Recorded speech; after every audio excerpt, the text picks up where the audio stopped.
Friends, welcome to my academy. पढ़ेगा India, आगे बढ़ेगा इंडिया। हमने पिछली कुछ क्लासेस के अंदर पॉलिटी एंड गवर्नेंस करने की कोशिश की है। हमने पार्लियामेंट के अंदर हमने क्लासेस के अंदर पिछली क्लास में देखा था, we have spoken about democracy, evolution of democracy, then the parliament का इवोल्यूशन क्यों हुआ था, क्या कंडीशंस थी, पार्लियामेंट्री फीचर्स क्या होते हैं। देन हमने पार्लियामेंट्री के अंदर दोनों हाउसेस के बारे में डिस्कशन किया था। दोनों हाउसेस के बाद जिनके अंदर एमपी जो लगते हैं उनकी क्वालिफिकेशंस क्या है, उनकी डिसक्वालिफिकेशंस क्या है, स्पीकर क्या होता है, हाउस ऑफ लीडर, ये सब चीज़ें हमने एग्जीक्यूटिव से रिलेटेड चीज़ें डिस्कस करी थी। तो ये हुआ executive part. I hope you all are revising the things as well as you are solving the previous year question paper. अगर आपको कोई भी डाउट होता है please in the comment section let me know, and आप portal पे जाके माई academy app download कर सकते हैं और उसके अंदर भी ये लेक्चर्स हैं, आप देख सकते हैं। और अगर उनमें आपको डाउट होता है you can leave the comments there also, will get back to you. तो आई होप आपकी सबकी होली बहुत अच्छी रही होगी। You have enjoyed a lot, but now again preparation का जोन आ गया है और आपको अच्छे से प्रिपेयर करना चाहिए। पॉलिटी एंड गवर्नेंस के लिए मैं आपको सजेस्ट करूँगी कि आपको एनसीईआरटी पढ़नी चाहिए 6 to लेके 12 तक। These are very good NCERT, specially 6 to 10th NCERTs are amazing. Political science and political theories के बारे में और छोटी छोटी टर्म्स के बारे में डिस्कशन कर रखा है, and in a very story form के अंदर दे रखा है। रमेश, सुरेश, नेहा, गीता, पूजा, ये फ्रेंड्स होते हैं, ये किस तरीके से पॉलिटिक्स के बारे में डिस्कशन करते हैं कि स्पीकर क्या होता है, हाउस क्या होता है, पार्लियामेंट क्या होता है। तो जब आप उन स्टोरीज को पढ़ोगे तो आपको बहुत अच्छा लगेगा। उन स्टोरीज से आपको नोट्स बनाने की ज़रूरत नहीं है, आपको सिर्फ एज अ कॉन्सेप्ट उन स्टोरीज को पढ़ना है। जब आप उनको एज अ कॉन्सेप्ट उन स्टोरीज को पढ़ोगे तब आपको रियलाइज होएगा कि these are like very small and sweet stories, जिसकी वजह से आपके कॉन्सेप्ट भी डेवलप हो रहे हैं। फिर जब आप स्टैंडर्ड बुक्स पे पढ़ोगे लाइक 11th and 12th की NCERTs are must, constitution at work and social political theories, ये 2 एनसीईआरटीज है। आई विल सजेस्ट यू कि आप उन एनसीईआरटीज को पढ़िए। ये एनसीईआरटीज प्रीलिम्स में नहीं जबकि मेंस में भी हेल्प करेगी। और जैसे कोई भी करंट अफेयर्स से रिलेटेड कोई न्यूज़ आती है वो आप इन थ्योरीज के थ्रू, अगर आपको कॉन्सेप्ट क्लियर है इन थ्योरीज के अंदर तो आप इन पॉलिटिकल थ्योरीज का यूज़ करके, उनका कॉन्सेप्ट को यूज़ करके करंट अफेयर्स के अंदर भी यूटिलाइज कर सकते हो। And vice versa also, current affairs के पॉइंट जो है इन थ्योरी को यूटिलाइज करके उनको एक एग्जाम्पल्स की तरह भी लिख सकते हो। सो आंसर राइटिंग के अंदर आप बहुत ज़रूरी है कि आप एनसीईआरटीज, वैसी एनसीईआरटीज पढ़िए जिनका प्रीलिम्स से कम थोड़ा लेना देना हो, बस सिर्फ आपको कॉन्सेप्ट डेवलप करने के लिए ना, आपको कीवर्ड्स, जब आंसर राइटिंग हम लिखते हैं तो हमें कीवर्ड्स इंपॉर्टेंट होते हैं। अगर वो कीवर्ड्स हमने ऐड कर दिए आंसर राइटिंग के अंदर तो वो आपका डेवलपमेंट लिखाता है आंसर में कि किस तरीके से आप आंसर को इन्हांस करते हो और आपका वैल्यू एडिशन करता है। सो पार्लियामेंट पॉलिटी सब्जेक्ट जो है जिसमें बहुत सारे टॉपिक्स है लाइक पार्लियामेंट, और मैं आपको जैसे जैसे पढ़ाती हूँ मैं आपको बताती रहती हूँ ये चीज़ आपको प्रीलिम्स के पॉइंट ऑफ व्यू से इंपॉर्टेंट है और कुछ चीज़ें आपकी मेंस के पॉइंट ऑफ व्यू से इंपॉर्टेंट है। तो प्रीलिम्स के पॉइंट ऑफ व्यू से जो इंपॉर्टेंट चीज़ें हैं वो तो हम डिस्कस करते ही हैं साइमल्टेनियसली कि हाँ ये आप नोट डाउन कर लिए और आप उनके नोट्स बना लीजिए। लेकिन जो मेंस के पॉइंट ऑफ व्यू से इंपॉर्टेंट है, मैं आपको ये सजेस्ट करूंगी कि आपके उसके सेग्रीगेटेड नोट्स बनाइए, लाइक करंट अफेयर्स के अलग, फिर आपको लगा कि अच्छा ये कॉन्सेप्ट इसमें यूटिलाइज कर सकते हो तो वो कॉन्सेप्ट नीचे मेंशन कर दिया। Like for example doctrine of basic structure, तो ये basic structure is important in from mains point of view, तो आप उसका कॉन्सेप्ट लिख लिया और साइमल्टेनियसली जो भी करंट अफेयर्स लगे वो उसके अंदर आपने उसको ऐड कर दिया। तो इस तरीके से अगर आप चलोगे तो आपके लिए सब्जेक्ट पढ़ना भी आसानी हो जाएगी, आपको उसमें सब्जेक्ट के अंदर आप डेवलप भी हो जाओगे और आप आगे भी प्रोसीड कर पाओगे। ठीक है, नाउ अगेन हम लेक्चर्स, अगर मैं आपको बोलूँ कि प्रीवियस ईयर आप जब भी आप आते हो न्यू लेक्चर्स के लिए, आई विल रिकमेंड यू कि आप पुराने लेक्चर्स देखिए। जब आप पुराने लेक्चर्स देखेंगे तभी आपको मोमेंटम बना रहता है, यू नो कि हाँ न्यू अब लेक्चर्स में क्या हो रहा है, तो you can relate it to last previous lecture कि प्रीवियस लेक्चर के अंदर हमने क्या कवर किया था। Now start with this. My name is Khushbu and I welcome you in the My Academy. Now हमने leaders of the parliament, now leaders in the parliament. जब parliament है, जब भी हमारा कोई भी लेट्स से स्पोर्ट्स ग्रुप बनता है या कोई थिएटर या ड्रामा ग्रुप बनता है, तो उसके अंदर हम हमेशा एक कैप्टन इलेक्ट करते हैं या फिर एक लीडर इलेक्ट करते हैं। In a same way, in a similar way, parliament के अंदर भी एक लीडर होता है, और लीडर कौन होता है उसके बारे में हम देखेंगे। Leaders of the house under the rules of लोक सभा, the leader of the house means the prime minister if he is a member of the Lok Sabha, or a minister who is a member of the Lok Sabha and it's nominated by the prime minister to function as a leader of the house. तो mostly इसके अंदर हम prime minister को ही leader बताते हैं, ठीक है। अगर अगर वो हमें लोकसभा का मेंबर होना चाहिए, ठीक है, क्योंकि वही लीडर होता है हाउस का, या फिर अगर नहीं है तो प्राइम मिनिस्टर किसी को नॉमिनेट कर सकता है, he will be called as a leader of the Lok Sabha in a parliament. There is also leader of the house in the Rajya Sabha. Rajya Sabha के अंदर भी सिमिलर चीज होती है। He is a minister, minister होता है, मेंबर होता है राज्यसभा का, और nominated by the prime minister to function as such. Similarly जैसे लोकसभा का होता है, वैसे सिमिलरली राज्यसभा का भी होता है। The leader of the house in either house is important functionary and exercise direct influence the conduct of business. Obviously influence होता है। See, imagine as any sports team or any dramatic team, any singing team, dancing team, कि आप उसमें अंदर leader देखो तो leader का सबसे ज़्यादा इन्फ्लुएंस होता है बाकी मेंबर्स किस तरह से कंडक्ट करेंगे, क्या क्या पॉलिसीज कि किस किस प्रकार से पॉलिसीज इंप्लीमेंट होंगी। तो ये सारी चीज़ें जो होती है वो इंपॉर्टेंट होती है, और ये सारी चीज़ें जो करता है वो लीडर ऑफ द हाउस करता है। He can also nominate a deputy leader of the house. Deputy leader तब करता है जब रिक्वायरमेंट होती है। जब रिक्वायरमेंट होती है तो डेप्यूटी लीडर को भी ये अपॉइंट कर सकता है, नॉमिनेट कर सकता है, जैसे कि सिमिलर वे जैसे कि हम वाइस कैप्टन नॉमिनेट किया जाता है। The same functionary in USA is known as majority leader. USA में इसको मेजॉरिटी लीडर कहा जाता है। नाउ नेक्स्ट, अब जैसे कि अगर लीडर होता है हाउस में तो ऑपोजिशन पार्टी भी तो होती है, क्योंकि अगर एक पार्टी जीती है तो बाकी हारी भी तो है। उनके अगेंस्ट अपोजिशन में भी तो कोई आएगा उनकी पॉलिसीज को क्रिटिसाइज करने के लिए, उनको राइट डायरेक्शन दिखाने के लिए, जनता को ये बताने के लिए कि गवर्नमेंट ने कितना काम किया है और कितना नहीं। Although all these things are political matter, but अगर डीपली देखो तो यही पॉइंट बनता है कि लीडर ऑफ द ऑपोजिशन जो होता है वो हाउस ऑफ द लीडर को अपोज करता है। सिर्फ अपोज नहीं करता, चेक एंड बैलेंस रहता है, नहीं तो गवर्नमेंट जो होती है वो ऑटोक्रेटिक बिहेव करने लगती है, ऑटोक्रेसी आ जाती है, अनारकिता जिसे कहते हैं वो आने लगती है। तो लीडर ऑफ द ऑपोजिशन होता है, अगर लीडर ऑफ द हाउस होता है तो ऑपोजिशन का एक लीडर भी होता है। In each house of the parliament there is a leader of the opposition. The leader of the largest opposition party, largest opposition party, अब बहुत सारी पार्टीज है, जैसे कि फॉर एग्जांपल बीजेपी है, कांग्रेस है, आप है, सपा है, बीएसपी है, बहुत सारी पार्टीज अगर आप देख लो तो हैं। लेकिन कौन अगर ये पार्टी में है, सत्ता में है, leader house of the leader इनका है, तो ऑपोजिशन पार्टी कौन बनेगी? तो ऑपोजिशन पार्टी वो होती है जिनका less than 1/10 seats of the total strength, जिनकी 1/10 सीट जो है लोकसभा की वो होती है। तो आप ये कैलकुलेट कीजिए, कमेंट सेक्शन में आप मुझे बताइए लोकसभा में कितनी सीट्स होती है। मैंने लास्ट क्लास में डिस्कस किया था, उसका 1/10 करिए और मुझे मेंशन कीजिए कि कितना होता है। This is a homework, okay. तो 1/10 seats of the total strength of the house जिनकी रिकॉग्नाइज करती है उनको हम बोलते हैं leader of the opposition. Parliamentary form of government ने हमने ऑपोजिशन का रोल जो होता है वो बहुत सिग्निफिकेंट होता है। हमने parliamentary form of government choose किया, जिसमें हमारा नॉमिनल हेड जो होता है वो प्रेसिडेंट होता है, एंड इलेक्टेड हेड जो होता है वो प्राइम मिनिस्टर होता है। जो इलेक्टेड हेड होता है, अगर वो कभी हमने इलेक्शन किया है, उसका कहीं इलेक्शन हुआ है, तो उसके अगेंस्ट भी तो कोई आना चाहिए जो उस इलेक्शन को या फिर जस्टिफाई करे या फिर ये देखे कि हम बेहतर पॉलिसीज किस तरीके से बनाई जा सकती है।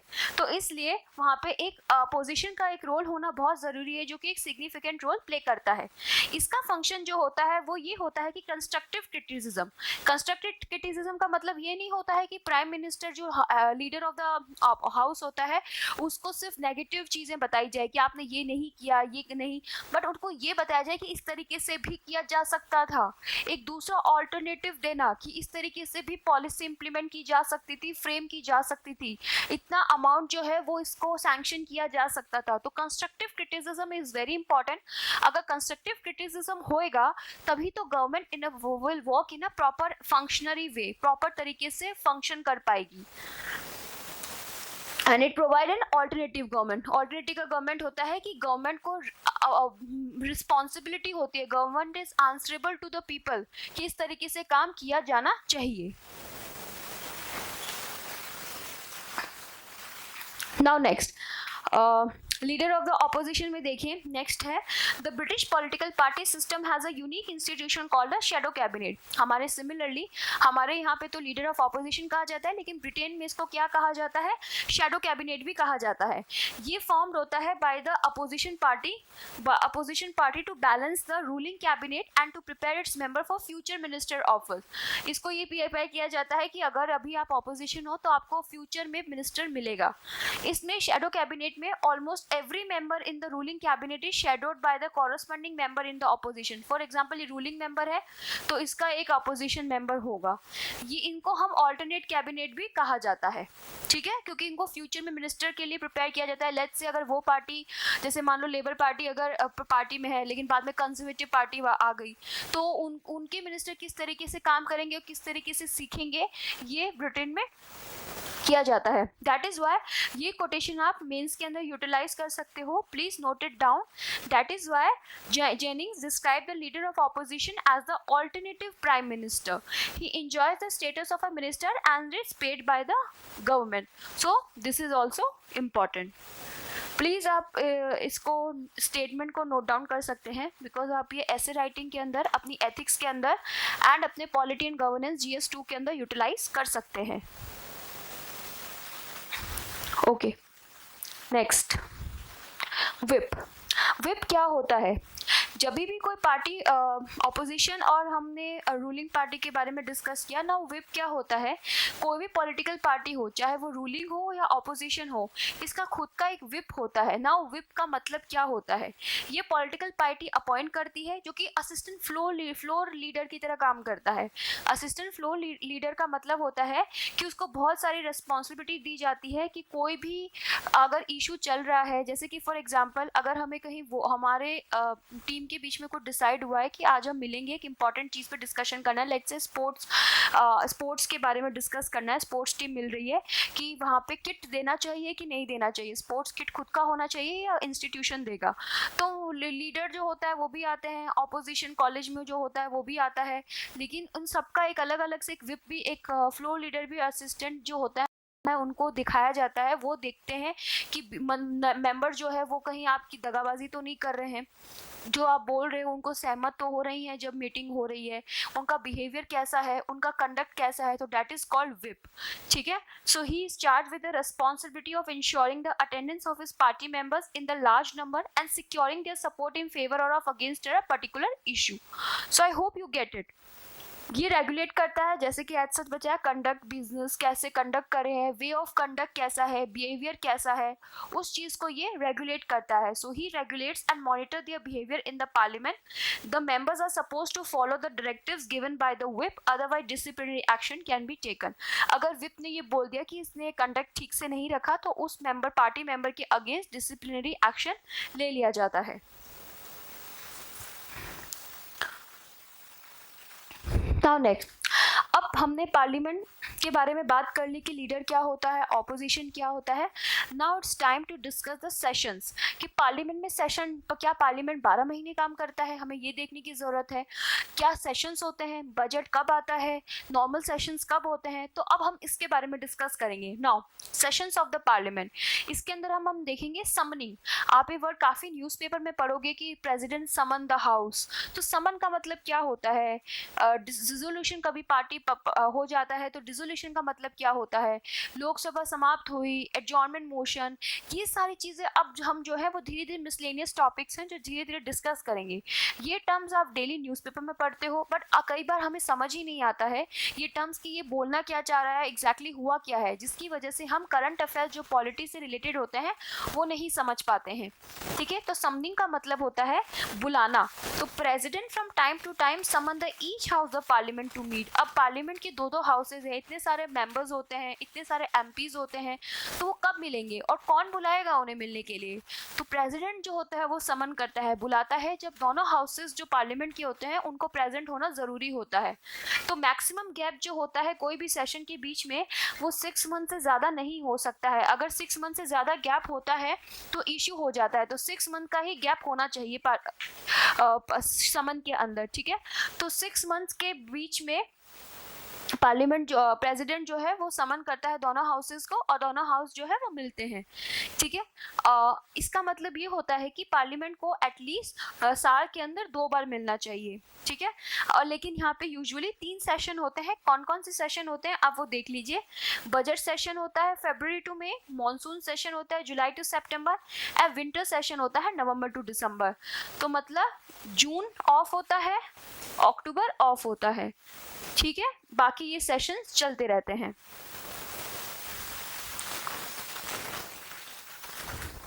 एडजॉर्नमेंट, एडजॉर्नमेंट आपने कई बार सुना होगा कि the court is adjourn.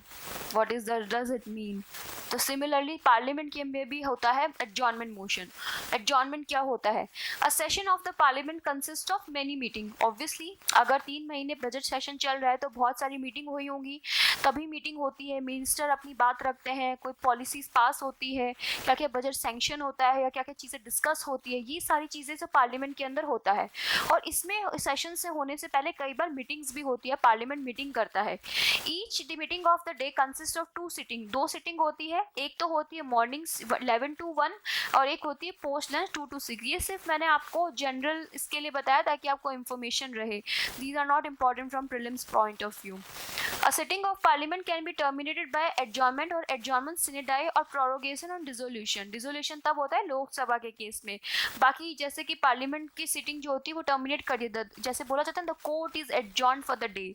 Similarly parliament में भी बोला जाता है the session sitting is not session. Session अगर खत्म हो गया मतलब डिसोल्यूशन है, sitting is adjourn for the day. तो this is a very important difference between dissolution and adjournment. Adjournment similarly या देखो, adjournment suspend the work in a sitting for a specified time which may be hours, days और weeks. तो ये बोल सकता है speaker कि the sitting is adjourn for 2 weeks, the sitting is adjourn for 1 hour, like that. Now adjournment sine die. Sine die का मतलब होता है कि terminating a sitting of parliament for indefinite period. Indefinite का पीरियड का मतलब होता है कि डिफाइन ही नहीं किया है कि कब तक है, बट वो एडजॉर्न है। ये बहुत ही रेयर केस में होता है। In other words when the house is adjourn without naming a day for reasonably it is called adjournment sine die. The power of the adjournment as well as adjournment sine die lies with the presiding officer of the house। हमने presiding officer के बारे में last time discuss किया था, that is a speaker। I will request you कि आप जाइए और speaker के बारे में देखिए कि speaker कैसे elect होता है। हम आने वाली आगे की classes में उसकी powers and responsibility के बारे में discuss करेंगे, but जो speaker होता है वो उसके पास ये power होती है। Now he can also call a sitting of the house before the date or time in which adjournment has or at any time after the house has been adjourned or sine die। This is general point। Now prorogation, हमने summon discuss किया। Now what is a prorogation? Presiding officer means या तो speaker या फिर chairman declares the house adjourn sine die when the business of a session is complete। Session का business जो हो गया है वो कंप्लीट हो गया है, तो प्रिसाइडिंग ऑफिसर जो होता है वो ये डिक्लेयर करता है। कुछ फ्यू डेज के अंदर president issues a notification for prorogation of the house. इनके कुछ दिन के बाद प्रेसिडेंट एक नोटिफिकेशन जारी करता है कि हाउस को हमने प्रोरोग कर दिया है। लेकिन प्रोरोग वो तब भी प्रोरोग कर सकता है जब हाउस जो है वो सेशन के अंदर हो। ना डिसोल्यूशन, अभी हमने एडजॉर्नमेंट डिस्कस किया था जो कि सिटिंग को टर्मिनेट करता है। ना डिसोल्यूशन क्या होता है? Only Lok Sabha is subjected two dissolution. Dissolution का मतलब होता है समाप्त हो जाना, डिसॉल्व हो जाना। तो सिर्फ लोकसभा में होती है, क्योंकि हमने डिस्कस किया था, क्योंकि लोकसभा में इलेक्टेड मेंबर्स होते हैं, house of the leader elected होता है। राज्यसभा के अंदर लीडर जो होता है वो वाइस प्रेसिडेंट होता है। Please go through the previous lectures and revise it carefully. So Rajya Sabha हमने डिस्कस किया था कि it's a permanent house, and Lok Sabha जो होती है वो डिसॉल्व होता है, सो इट्स वो परमानेंट हाउस नहीं होता है। Unlike a prorogation, a dissolution and the very life of the existing, this is very important. Prorogation जो होता है वो ये जो होता है वो एंड कर देता है हाउस के लाइफ को। और new house is constituted after the general election, general election हो जाता है, फिर न्यू हाउस जो होता है वो कॉन्स्टिट्यूटेड होता है। The dissolution of the Lok Sabha में take place in either of the two ways, two way से काम करता है। एक तो होता है ऑटोमेटिक डिसोल्यूशन, जिसके अंदर क्या होता है, अगर 5 ईयर का टेन्योर हो गया है कोई भी लीडर का, हाउस ऑफ लीडर का, तो वो प्रेसिडेंट जो होता है वो ऑटोमेटिक डिसॉल्व कर जाता है। और लेकिन टर्म जो होता है वो नेशनल इमरजेंसी अगर लगी होती है तो उसका टर्म एक्सटेंड हो जाता है। तो नेशनल इमरजेंसीज और ये सारे टॉपिक्स जो हैं वो हम आने वाली क्लासेस में डिस्कस करेंगे कि 3 टाइप की इमरजेंसीज होती हैं, financial, national and president rule. तो उनकी क्या रिक्वायरमेंट्स होती है, क्या कैरेक्टरिस्टिक होते हैं, उनके टाइम पे क्या क्या डिसॉल्व हो जाता है, क्या क्या खत्म हो जाता है, तो वो हम आने वाली क्लासेस के अंदर डिस्कस करेंगे। जब भी प्रेसिडेंट डिसाइड करता है dissolve the house which he is authorized to do, once the Lok Sabha is dissolve before the completion of a normal tenure, the dissolution is irrevocable. इसका मतलब होता है कि अगर 5 साल से पहले अगर ऐसी कंडीशंस आ जाती है कि डिसॉल्व करना ही है तो पूरी तरीके से डिसॉल्व हो जाता है house. Now voting in the house, अगर हमारे बहुत सारे मेंबर्स हैं, अगर हमें कोई चीज़ पे पहुंचना है, किसी चीज़ पे सर्वसहमति नहीं हो रही है, तो क्या होता है? ऑफ कोर्स वोट किया जाता है। वोटिंग के थ्रू ही हम बता सकते हैं कि कितने मेंबर्स का मत किस में है और कितने मेंबर्स जो है वो क्या देख रहे हैं। तो वोटिंग इन द हाउस में अगर देखें तो all the matters at any sitting of either house और joint sitting of both the house are decide by the majority of votes. Majority of votes में बहुत तरह की मेजॉरिटी होती है, simple, special, special plus half of the states. ये हम जब आने वाली क्लासेस के अंदर डिस्कस करेंगे तब हम देखेंगे कि ये क्या क्या मेजॉरिटीज होती है। बट मेजॉरिटीज ऑफ वोट्स होती है तभी सारे मैटर्स जो होते हैं वो डिसाइड होते हैं। And excluding A presiding officer, presiding officer को क्यों एक्सक्लूड करके? क्योंकि उसके पास स्पीकर जो होता है, हम डिस्कस करेंगे, स्पीकर के पास कास्टिंग वोट होता है।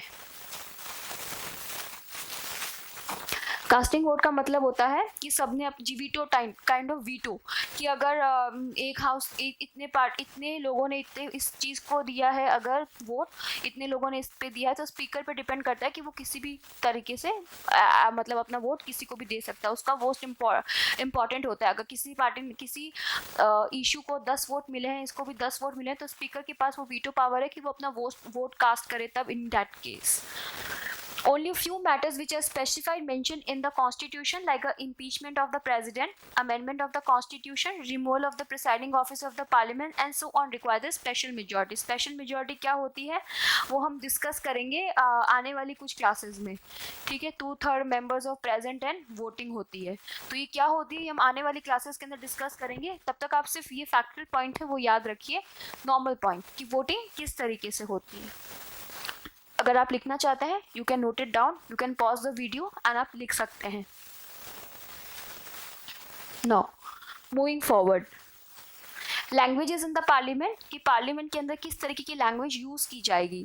तो constitution has declared Hindi and English to be the languages for transacting business in the parliament. Hindi और इंग्लिश दोनों लैंग्वेजेस जो होनी चाहिए पार्लियामेंट के अंदर होनी चाहिए। लेकिन प्रिसाइडिंग ऑफिसर मतलब स्पीकर आपका, तो आपका जो स्पीकर होता है वो डिसाइड कर सकता है कि वो मदर टंग के अंदर भी अपना यूज़ कर सकता है। मैंने आपको पिछली कुछ क्लासेस में बोला था, रिक्वेस्ट करी थी कि प्लीज़ आप जाके पुराने सेशंस अगर कभी हो यूट्यूब पे अवेलेबल या लाइव सेशन हो रहा हो कभी देखिए, तब आपको रियलाइज़ होगा कि प्रिसाइडिंग ऑफिसर किस तरीके से इंटीग्रेट करता है और किस तरीके से उनको डायरेक्शन देता है। In the both the houses arrangements are made for the simultaneous translation भी चल रही होती है। तो इंग्लिश को हमें डिसकंटिन्यू कर देता है floor language after the expiration of 15 years from from the commencement of the constitution. Official language act के थ्रू ने अलाउ कर दिया कि इंग्लिश भी होगी हिंदी के साथ कंटिन्यू, क्योंकि बहुत सारे मेंबर्स जो होते हैं वो सदर्न पार्ट ऑफ इंडिया से भी एमपी होते हैं, तो उनके लिए हिंदी डिफ़िकल्ट हो जाती है। सो इन दैट केस इंग्लिश को हमने इस तरीके से कंटिन्यू कर दिया कि इस तरीके से यूज़ किया जा सकता है। Now question hour, what is a question hour? Now बहुत सारी ये साइमल्टेनियसली मिसलेनियस टर्म्स है जिनको हम धीरे धीरे डिस्कस करेंगे कि what are these terms. Okay, now question hour, first hour of every parliamentary sitting is slotted for this. जो भी पार्लियामेंट्री सीटिंग का फर्स्ट आवर होता है वो इसी को दिया जाता है। इस टाइम में मेंबर्स जो होते हैं वो क्वेश्चंस पूछते हैं और मिनिस्टर्स जो होते हैं वो यूजुअली आंसर्स देते हैं। जो भी मिनिस्टर्स होते हैं, HRD minister, health minister, home minister, जो भी क्वेश्चन पूछे जाते हैं इनके इस टाइम पे आंसर्स दिए जाते हैं। 3 तरीके के क्वेश्चंस होते हैं, star, unstar and short notice. तो स्टार्ट क्वेश्चन कौन से होते हैं? These are distinguish by asterisk mark, जिनको एक ओरल आंसर जरूरत होती है। सप्लीमेंट्री क्वेश्चन भी फॉलो किया जा सकता है। अगर हमने ओरल आंसर दिया तो सप्लीमेंट्री क्वेश्चन भी उनको फॉलो कर सकते हैं। अनस्टार्ड क्वेश्चन जो होते हैं जिनको एक रिटर्न आंसर चाहिए होते हैं, इसलिए सप्लीमेंट्री नहीं चाहिए होती। अगर रिटर्न ही है तो सप्लीमेंट्री नहीं चाहिएगी। So please these are the factual points. I will suggest you कि आप इनको याद करिए। आप इनको जब याद करोगे तभी आपको पता चलेगा कि क्या प्रीलिम्स में ये इम्पॉर्टेंट है। So these topic is important from prelims perspective. Now short notice. Short notice जो होता है, जब मेंबर्स जो होता है वो नोटिस देता है लेस देन 10 डेज का, और इसको हम आंसर्स देते हैं, ओरली आंसर दिया जाता है। Please note it down. These are important terminologies जो कि प्रीलिम्स में काफ़ी बार पूछी गई है। इनफैक्ट कई जगह मॉक्स में भी पूछा गया है। प्रीलिम्स के अलावा ये CDS एग्ज़ाम, CAPF में भी कई बार पूछा गया है। सो प्लीज़ केयरफुल होके आप इनको नोट डाउन कीजिए एंड आई विल सजेस्ट कि आप इनको कोड बना के याद कीजिए, तो आपके लिए ज़्यादा बेटरमेंट रहेगा। रिटर्न आंसर है तो सप्लीमेंट्री क्वेश्चन नहीं पूछेंगे, लेकिन अगर ओरल दिया है तो सप्लीमेंट्री पूछेंगे। Simple. Now, moving forward, zero hour. Zero hour क्या होता है? It is an informal device available to members of the parliament to raise a matter without any prior notice. Prior notice कोई मिला नहीं है तो members को question raise करना होता है, तो उसमें हम use करते हैं zero hour. Zero hour जो होता है वो immediately start होता है question hour. Question hour के बाद start जो हो जाता है वो होता है zero hour, immediately start होता है, और ये तब तक रहता है जब तक कि agenda of the day रहता है। In other words, gap between the question hour and the agenda is known as question hour से हमारा start हुआ, हमने एजेंडा डिस्कस किया, ठीक है। एजेंडा और इनके बीच में अगर कोई चीज़ आती है that is a zero hour, जिसके अंदर जीरो आर की जाती है। ये पॉइंट जो है प्रीलिम्स पर्सपेक्टिव से इम्पॉर्टेंट है। इंडियन इनोवेशन है ये, जीरो इंडियन इनोवेशन है, ऐसे याद देख लीजिए, zero Aryabhata Indian innovation, like that. Try to use, you make your own hacks so that आपको वो हेल्पफुल रहे आगे। Parliamentary procedures and has been existent since 1962। So this is prelims pointer, तो आप प्लीज़ इसको याद कर लीजिए, ये इंपॉर्टेंट है, please note it down.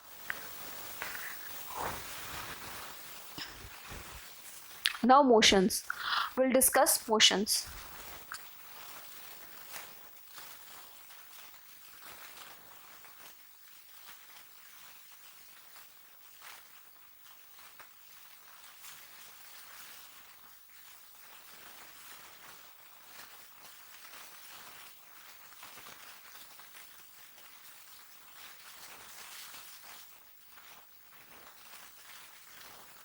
So what is the motions? Substantive motions होते हैं। सब्सटेंटिव मोशंस क्या होता है? It is a self contained independent proposal dealing with a very important matters like impeachment of the president, removal of the chief election commissioner etcetera. ये self contained dependent motion होते हैं जो कि बहुत सारे इंपॉर्टेंट मैटर्स को discuss करते हैं। Now substitute motion. Substitute motion वो होता है जो ओरिजिनल मोशन के सब्सटीट्यूट में लगाया जाता है और जो कि उसका एक ऑल्टरनेटिव देता है। सब्सटीट्यूट का मतलब ही ये होता है कि वो ऑल्टरनेटिव प्रोवाइड कराता है। ये अगर हाउस इसको अडॉप्ट करता है तो ये ओरिजिनल मोशन को सुपरसीड कर देता है। अगर हाउस इसको अडॉप्ट करता है तो it supersede the original motion. Now subsidiary motion. Subsidiary motion वो होता है जिसका खुद का कोई मीनिंग नहीं होता है और ये डिसीजन नहीं बता सकता and it can not state a decision of the house without reference to the original motion. अगर ओरिजिनल मोशन को बताता है, ओरिजिनल मोशन होता है, उसी के बाद ये यूज जो किया जाता है, that is called the subsidiary motion. इसके टाइप्स होते हैं 3 तरीके के। These are the ancillary motion. हम धीरे धीरे करेंगे इसको एंड मैं आपको रिक्वेस्ट करती हूँ कि ये प्रीलिम्स पॉइंट ऑफ व्यू से इंपॉर्टेंट है, प्री के पॉइंट ऑफ व्यू से, तो आप धीरे धीरे इनके नोट्स भी बनाते रहिए। नाउ एंसिलरी मोशन में ये रेगुलर वे की तरह यूज़ किया जाता है बहुत सारे बिजनेस को डील करने के लिए। सुपरसीडिंग मोशन, सुपरसीडिंग मोशन जो होता है वो हाउस में डिबेट के लिए लिया जाता है जो कि इशू को सुपरसीड कर देता है। अमेंडमेंट, अमेंडमेंट आपने बहुत ज़्यादा सुना होगा, लाइक फॉर एग्जांपल आपने अमेंडमेंट के लिए सुना होगा जीएसटी सुना होगा, एनजीएसटी सुना होगा। So these are important. Amendment जो होता है वो सब्सटीट्यूट करता है, मॉडिफाई करता है, सिर्फ पार्ट जो ओरिजिनल मोशन का पार्ट होता है उसको ये करता है, दैट इज कॉल्ड अमेंडमेंट। तो अपनी 3 चीज़ें हमने डिस्कस की। सब्सिडरी मोशन के अंदर के टाइप्स क्या होते हैं, ancillary, superseding and amendment. So these are important from prelims perspective. आप प्लीज़ इनको याद कीजिए।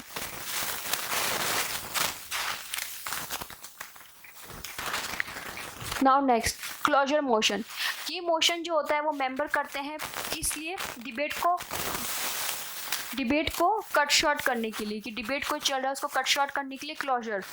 ये आप हिस्ट्री में भी टर्म पढ़ेंगे, फ्रेंच रिवॉल्यूशन के अंदर ये टर्म्स आई थी कि क्लोजर मोशन, क्लोजर करने लग गए थे, गुलेटिन जिनको बोला जाता है। On a matter before the house, if the motion is approved by the house, debate को स्टॉप किया जाता है और मैटर को वोट पे लगा दिया जाता है कि भैया वोट दे दो, बहुत इस पे डिबेट हो गया है। अगर वोटिंग से ही मैटर डिसाइड करेंगे कि क्या करना है और क्या नहीं करना है। सिंपल क्लोजर ये होता है जब मेंबर्स जो होता है मूव करता है मैटर को, वो सफिशिएंटली डिस्कस किया जाता है और अब उनको वोट पे लगा दिया जाता है, that is a called simple closure. Closure by compartment में पार्ट बाय पार्ट, कंपार्टमेंट मतलब क्या होता है, पार्ट बाय पार्ट। तो अगर क्लॉज जो बिल और लेंदी जो बहुत सारे पार्ट्स में होते हैं उनको हम डिबेट पे होल नहीं लगाया जाता है, बट मतलब डिबेट जो होता है वो पूरे ही कंपार्टमेंट के थ्रू ही उनको लगाया जाए। कंपार्टमेंट मतलब क्या होता है, सप्लीमेंट्री, कि हम पूरा ही पेपर वापस देना पड़ता है, वो उसका पार्ट नहीं, बट सब्जेक्ट का एक पेपर। जैसे कि फॉर एग्जांपल अगर हिस्ट्री में बैक आई है तो हिस्ट्री का पूरा पेपर देना पड़ेगा। So this motion is such just like that.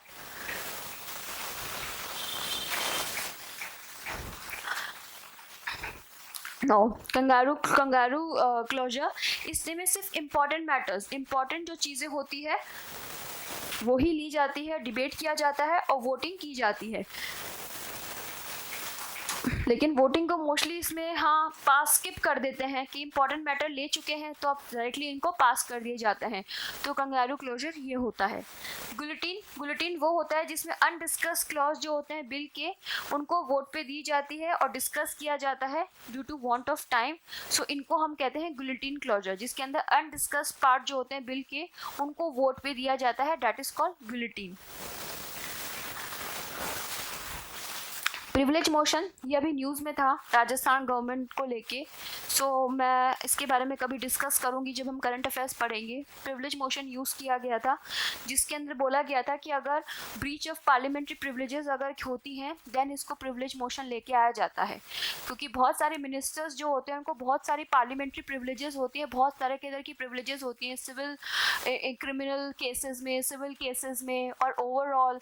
सो उनका अगर कोई ब्रीच करता है तो ये मोशन लेके आया जाता है, ठीक है। It is move by a member when he feels that a minister has committed a breach of privileges of the house or one or more of its member by withholding facts of a case by giving wrong or distorted fact, wrong और distorted fact के through उसने जो है वो अपनी privilege का जो क्या है वो breach किया है।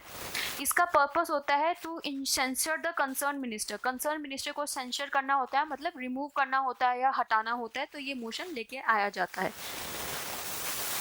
कॉलिंग अटेंशन मोशन जो होता है वो पार्लियामेंट के इंट्रोड्यूस किया जाता है मिनिस्टर्स का जो मैटर होता है कोई अर्जेंट पब्लिक इंपॉर्टेंस पे उनको ले जाने के लिए। ये एक अथॉरिटेटिव स्टेटमेंट लिखता है उस मैटर पे। 0R की तरह ये भी एक इंडियन इनोवेशन है।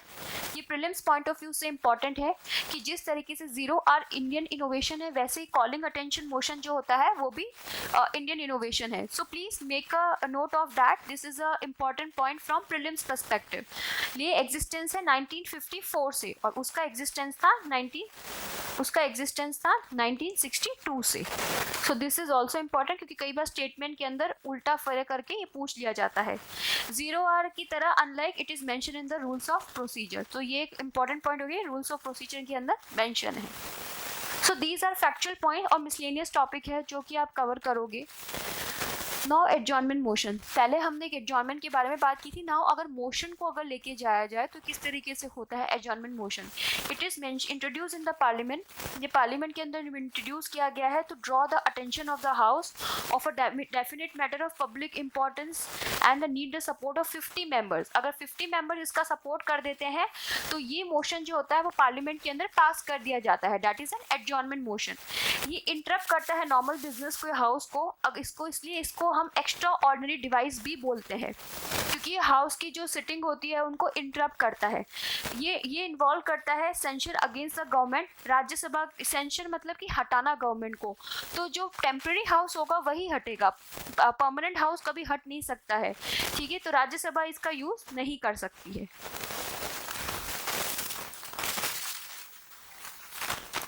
नो कॉन्फिडेंस मोशन, इसके बारे में हमने बहुत बात करी थी जब हमने प्राइम मिनिस्टर पढ़ा था एंड काउंसिल ऑफ मिनिस्टर्स पढ़ा था। नॉन कॉन्फिडेंस मोशन का आर्टिकल 75 के अंदर दे रखा है।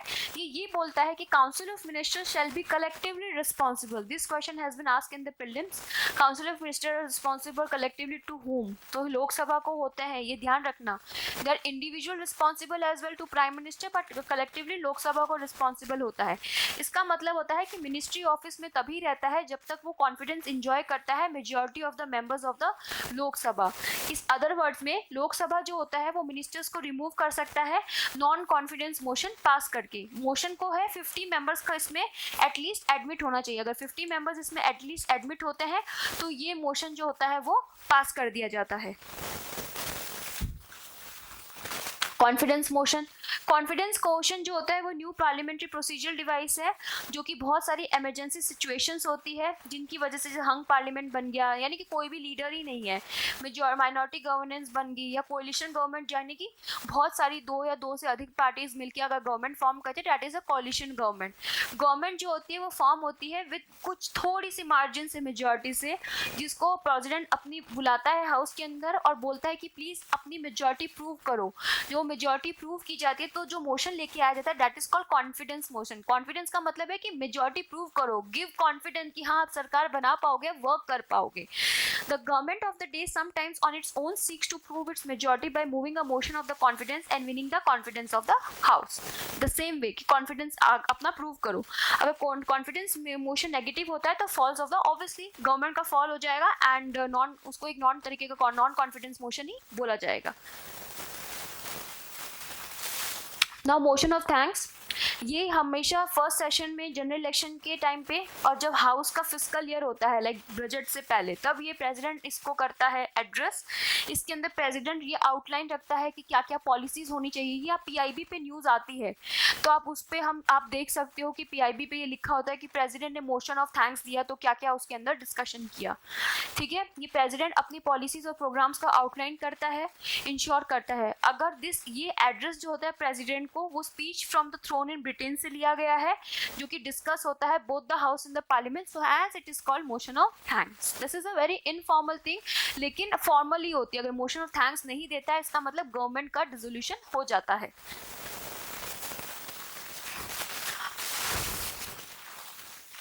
Now no day yet name motion, इसका मतलब होता है ये मोशन जो होता है वो admitted by the speaker.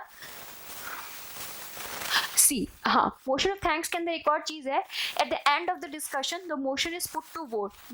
Motion के एंड में इसको वोट किया जाता है और ये हाउस में पास होना चाहिए। अभी एज आई टोल्ड यू, अगर ये नहीं पास होता तो डिफीट ऑफ द गवर्नमेंट मानी जाती है। तो motion of thanks is a informal device, but फिर भी इंपॉर्टेंट है। अगर मोशन नहीं पास होता है तरीके से तो डिफीट ऑफ द गवर्नमेंट माना जाता है। This inaugural speech of the president is an occasion available to members of the parliament to raise discussions and debates to examine the criticise the government at administration for lapse and failure. ये discussion को, debates को वो बताता है और अगर वो चीज़ पास हो जाती है तो motion of the thanks pass हो जाता है। Now no day yet name motion, नाम से पता चल रहा है जिसके लिए कोई नेम डे नहीं बताया गया है। ये स्पीकर पे ले लिया जाता है, स्पीकर इसको ले लेता है, लेकिन इसकी कोई डेट फिक्स नहीं है इसके डिस्कशन के लिए, कभी भी किया जा सकता है। Speaker after considering the state of the business in the house and in the consultation with the leader of the house और recommendation of the business advisory committee allot करता है डे को। इन सब की रिकमेंडेशन चाहिए होती है। जस्ट आप इसका नाम देख लीजिए कि अगर अब आप न्यूज़ में पढ़े तो आपको कभी ऑड सा ना लगे कि ये क्या आ गई है न्यूज़ के अंदर, हमें कुछ समझ नहीं आ रहा है, just for that, not much important. Now point of order, member जो होता है वो पॉइंट ऑफ ऑर्डर रेज कर सकता है जब हाउस की जो प्रोसीडिंग होती है वो नॉर्मल रूल्स एंड रेगुलेशन से फॉलो नहीं होती है, तो पॉइंट ऑफ ऑर्डर जारी किया जाता है कि ऑर्डर है कि कंडक्ट ठीक से नहीं हुआ है, प्रोसीजर